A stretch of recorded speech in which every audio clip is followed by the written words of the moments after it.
Commander जीजे सिंह, सबसे पहले मैं आपके पास आऊंगी। अभी जो एक ब्रेकिंग न्यूज हमने दर्शकों को अपडेट कर दी, कल राष्ट्रपति ज़ेलेंस्की ने यह कहा था, यूक्रेन के राष्ट्रपति ने, कि हम सारे राजनीतिक संबंध रूस से खत्म कर लिए हैं, लेकिन आज उन्होंने बातचीत के लिए आमंत्रित किया है। क्या बातचीत के जरिए ही रास्ता निकलेगा? यूक्रेन को ही झुकना होगा हर हाल में? देखिए, ये बिल्कुल एक बहुत सही अप्रोच है, क्योंकि इवॉल्विंग सिचुएशन है, उसके मुताबिक जो है वो प्रेसिडेंट ज़ेलेंस्की जो है यूक्रेन के, वो बदल रहे हैं। और क्योंकि ये ऐसा अटैक किया है कि जो यूक्रेन के ऊपर बहुत भारी पड़ा है।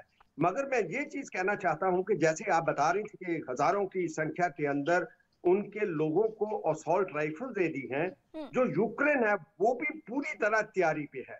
उनकी जो आम लोग हैं, जो उनके सिविलियन लोग हैं, वो भी पूरी तरह आर्म्ड है उनकी आर्मी की तरह, और बिल्कुल वो तैयार बर तैयार हैं। वो जो पुतिन साहब की कोशिश थी वो ये थी कि जैसे आप खबरें पहले दे रहे थे कि उन्होंने कई ऐसे इलाके जो सिविलियन हैं उनको भी टारगेट किया, उनके ऊपर भी मिसाइल मारी हैं, एयर अटैक किए हैं। वो उनका मकसद था कि जो सिविलियन लोग हैं उनकी लड़ाई लड़ने की जो विल है, उनकी जो स्पिरिट है, मनोबल है, उसको तोड़ा जाए।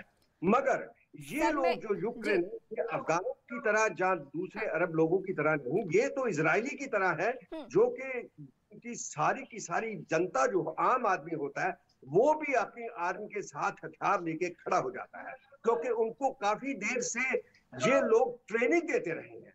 ट्रेनिंग मिली है उनको कि अगर हमारे ऊपर रशिया अटैक करता है तो हम उनका सामना करेंगे। तो इसलिए मैं ये कहना चाहता हूं कि दोनों के लिए मुश्किल है, और इन्होंने बहुत ही एक वाइज, एक बहुत समझदार, अक्लमंदी का ये स्टेप लिया है कि ये जो दोनों ही मोर्चों पर खुला है। यूक्रेन के राष्ट्रपति तैयारी कर रहे हैं, यानी एक तरफ वो चाहते हैं कि रूस से बातचीत भी उनकी हो जाए, पुतिन से उनकी बातचीत हो जाए, और दूसरी ओर उन्होंने जो अपील की थी यूक्रेन के लोगों से, उसका भी असर देखने को मिल रहा है, यानी हर मोर्चे पे उनकी तैयारी। लेकिन एम्बेसडर अशोक सज्जनहार, पूर्व राजनयिक है, सर मैं आपसे भी यही पहलू समझूंगी कि ये जो बातचीत के लिए अब अपील की जा रही है, क्या इसी के जरिए रास्ता निकलेगा? लेकिन इस बीच जो अभी तक रूस का रुख ये है कि आपको हर हाल में हथियार डालना है, लेकिन यूक्रेन इसके लिए तैयार नहीं है, तो बातचीत होगी भी तो क्या होगी? जी देखिए, बातचीत से ही जो भी हल निकलेगा इसका मसले का, ये बातचीत से ही निकलेगा। मेरे विचार से तो ये इस युद्ध की कोई जरूरत नहीं थी। ये युद्ध तो यूक्रेन के ऊपर थोपा गया है, मढ़ा गया है, क्योंकि जो भी भारत शुरू से कह रहा है, जो डिप्लोमेसी और डायलॉग से बातचीत होनी चाहिए, क्योंकि ऐसी देखिए, अगर रूस कहता है, जो उसकी सुरक्षा पर आघात लगता है, अगर यूक्रेन नेटो का मेंबर बनता है, ये बातचीत से चीज सुलझाई जा सकती है।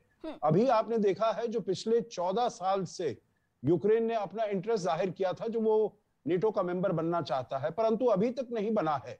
इसका मतलब है इसमें कुछ दिक्कतें हैं। ये बात नहीं है जो भाई वो अपना एप्लीकेशन देगा, उसको एकदम एक्सेप्ट कर लिया जाएगा और वो उसका सदस्य बन जाएगा।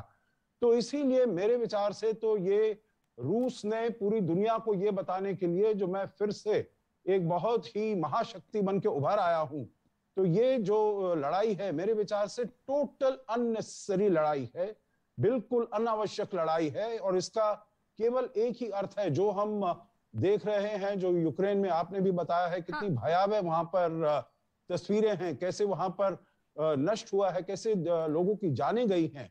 तो ये केवल एक उसका मकसद है, पूरी दुनिया को ये बताना, जो रूस फिर से एक महाशक्ति बनकर उभरा है। परंतु मेरा प्रश्न उसमें यही होगा, जो क्या इस सब तबाही की जरूरत थी, ये बताने के लिए पूरी दुनिया को, जो रूस ऐसे उभर कर आया है, अगर वो अपना इधर से प्रेशर, दबाव डाल रहा था, उससे ये वाली जो भी आखिर में ये मसला हल निकलना है, वो बिल्कुल उससे भी निकल सकता था। लड़ाई की कोई जरूरत नहीं थी इसमें। सर, बहुत बड़ी बात आपने कही। 100% सच यही है कि रूस को सबसे पहले तो अपनी ताकत दिखानी है, महाशक्ति के तौर पे वो दिखा रहा है, और वो अमेरिका को आंखें दिखा भी रहा है। कल से लेकर उसका जो एक स्टेटमेंट बार बार आते रहा सामने कि अगर पश्चिमी देशों ने दखल दिया तो परिणाम भुगतने के लिए तैयार है। इससे ही सारी स्थिति स्पष्ट हो जाती है। लेकिन ये सब तो युद्ध की स्थिति कहां पे है? यूक्रेन में। रूस क्या कर रहा है ये हम बता रहे हैं, लेकिन भारत में अब इस पे सियासत शुरू हो चुकी है, वो सियासत जो कि होनी नहीं चाहिए, क्योंकि अगर वहां पे इस तरीके से सिचुएशन है यूक्रेन में, तो अगर भारत में कोई स्टेटमेंट आता है तो उसके लिए भी जगह है।